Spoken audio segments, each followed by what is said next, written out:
आबे वो मोर गाँव घूमे लाया आबे वो मोर गाँव आबे तय आबे ना जरूर मोर गाँव आबे तय आबे ना जरूर मोर गाँव ठाकुर देव के चौरा मातुर तल बेलिमी के छा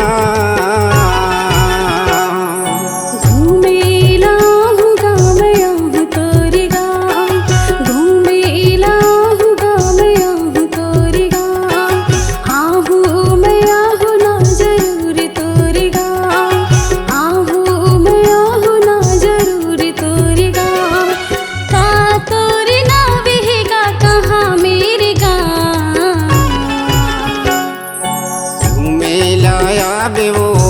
वो मोर गाँव घूमे लाया आबे वो मोर गाँव।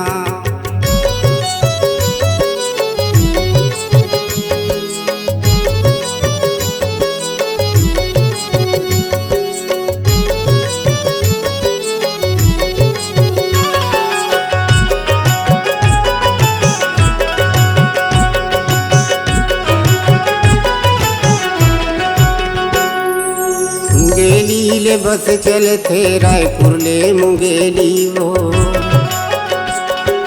मुंगेली ले बस चले थे रायपुर ले मुंगेली वो रास्ता में उतरबे तपर ही गाँव भुठेली वो रास्ता में उतरबे तपर ही गाँव भुठेली वो कोनो ला पूछबे तब ताही जैसी है ना घूमे लाहू गाँव यूँ तोरी गाँव घूमे लाहू गाँव यूँ तोरी गाँव।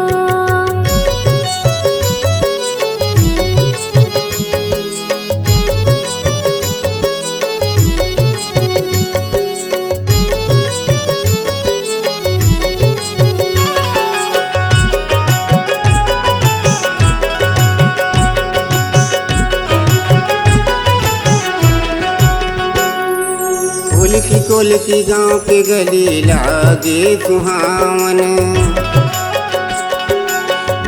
कोल की गाँव के गली लागे सुहावन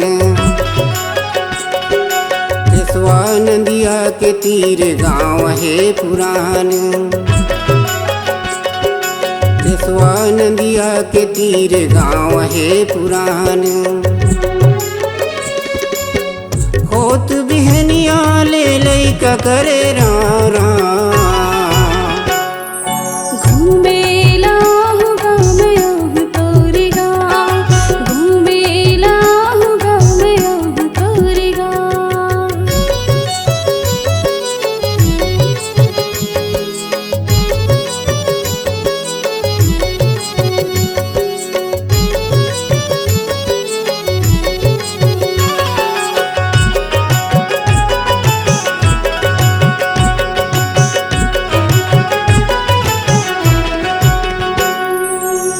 राहिर त्यूरा लगे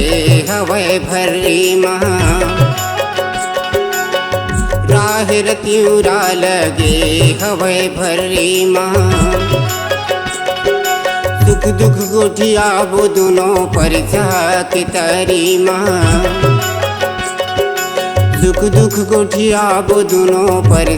के तारी माँ देखी मदिख नहीं मन के शिव सा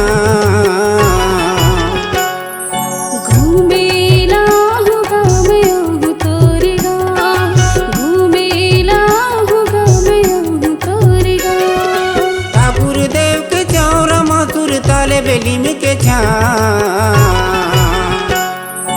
घूमे लाहू गाँव यूँ तोरी गाँव घूमे लाया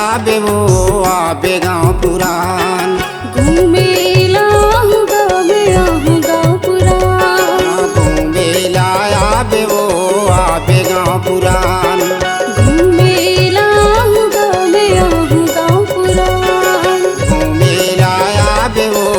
आबे गाँव पुरान।